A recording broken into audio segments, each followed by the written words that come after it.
Hello বন্ধুরা, কেমন আছো সবাই? আশা করি সবাই ভালো আছো। আমিও খুব ভালো। দেখো আজকে কী বানাবো। আজকে বানাবো দেখো পাবদা মাছ। এই দেখো পাবদা মাছগুলো ধুয়ে টুয়ে কেটে নিলাম, নিয়ে নুন হলুদ দিয়ে রেডি করে রেখেছি। এখন ওইগুলো বানাবো। পাবদা মাছ ভাজা করবো প্রথম, এরপর ওইটা দিয়ে একটা চচ্চড়ি বানাবো। তোমরা দেখতে থাকো বন্ধুরা ভিডিওটা। এদিকে দেখো মাছ ভাজা ছেড়ে দিয়েছি।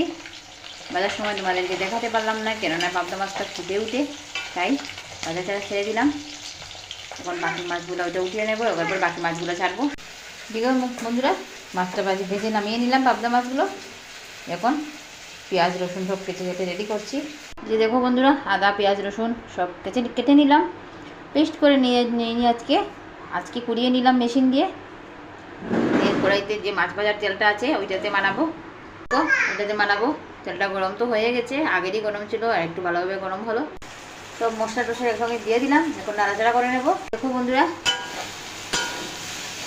মশলাটা ভালোভাবে ভাজা হতে লাগবে। পেঁয়াজ রসুন জিরা ধনিয়া হলুদ গুঁড়ো দিয়েছি, লঙ্কা গুঁড়ো দিয়েছি, কাঁচা লঙ্কা দিইনি, আজকে লঙ্কা গুঁড়ো দিয়ে করছি।